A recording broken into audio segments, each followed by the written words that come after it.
Assalamu alaikum class 4th. This is the reading and understanding of your English grammar unit number 6 and the name of the topic is adjectives and adverbs.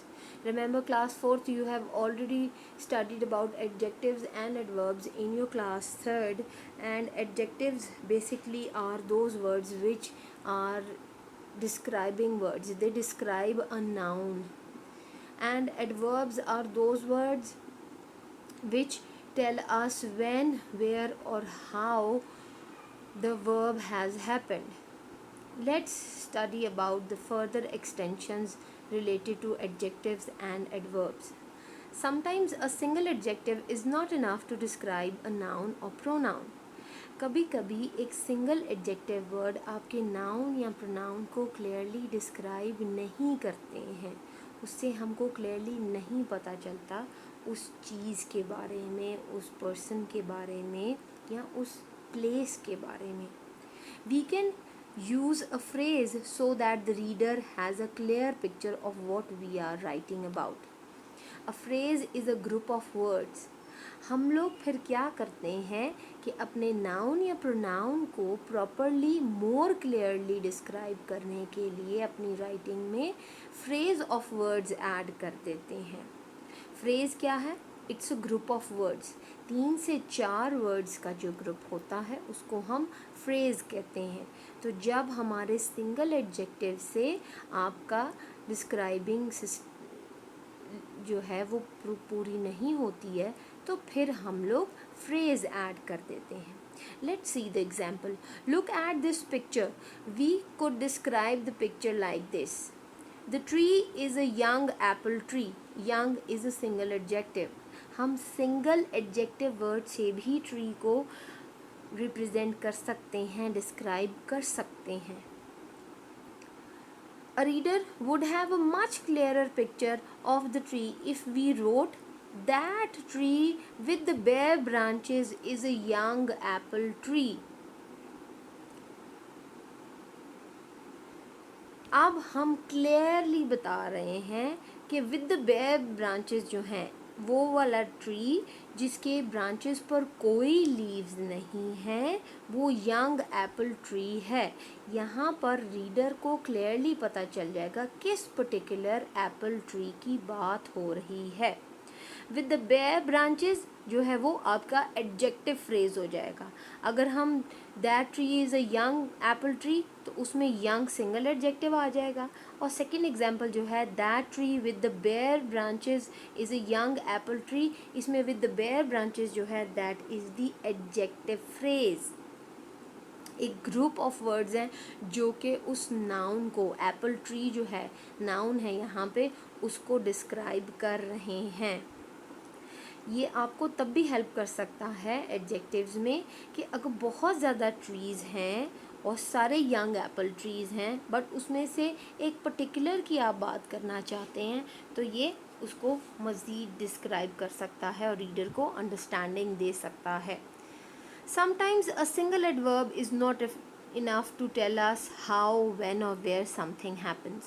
इसी तरह ही single adverb भी आपको कभी कभी नहीं बता सकता कि कब कौन सी बात हुई थी, कब, कहाँ और कैसे. We can use a phrase to describe how, when or where something happens so that the reader has a clear picture of what is happening.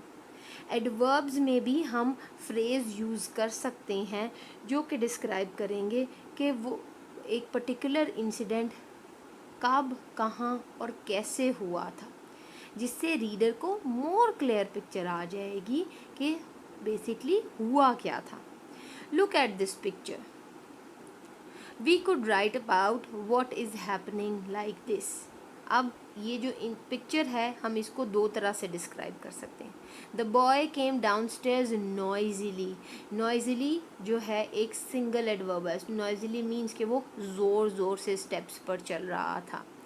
A reader would have a much clearer idea of what happened if we wrote. अब हम अगर reader को ज़्यादा clearly बताना चाह रहे हैं कि किस किस्म का इंसिडेंट हुआ है, नॉइजिली है या बहुत ज़्यादा नॉइज़ है, तो उसके लिए हम the boy came downstairs with heavy thudding steps, footsteps with heavy thudding footsteps जो है ये क्लियरली बताता है कि वो ज़ोर ज़ोर से स्टेप्स पर पाँव रखता हुआ आ रहा था आवाज़ करके। और हैवी थॉडिंग फुटस्टेप्स जो है वो आपका एडवर्ब फ्रेज आ जाएगा। यहाँ से आपको एडवर्ब फ्रेज से क्लियरली पता चल जाएगा what and where and how is happening. Adjective phrase से आपको क्लियरली पता चल जाता है नाउन या प्रोनाउन के बारे में, ज़्यादा डिटेल से पता चल जाता है। Let's see the exercise. Find the adjective or adverb phrase in each sentence. He ran the race surprisingly well.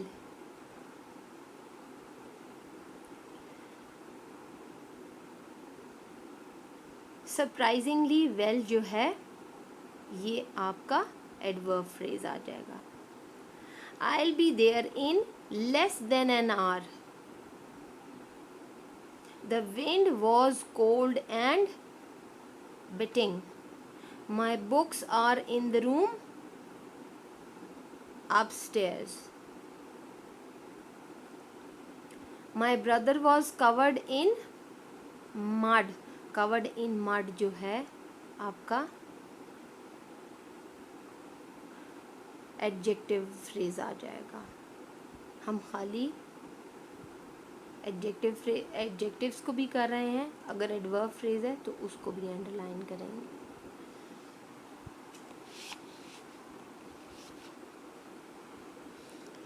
Here you can use these adjective phrases in sentences of your own. आप इन्हीं phrases को use करके sentences बना सकते हैं। Then you have adverb phrases. You can make the sentences from these. Write a sentence with an adjective phrase to describe each of these nouns. आप इन nouns को use करके adjective phrase के साथ sentence बना सकते हैं। Likewise, ducks. There was a flock of black and green ducks. Flock of black and green is your adjective phrase. We can also make the sentence without adjective phrase like there was a flock of ducks. But we are clearly defining the flock of ducks, तो उसके लिए हमने use कर लिया black and green flock ducks, साथ में हमने use किया है। We have further extensions with it, and with the help of the video you can solve these extensions and the exercises. Thank you girls.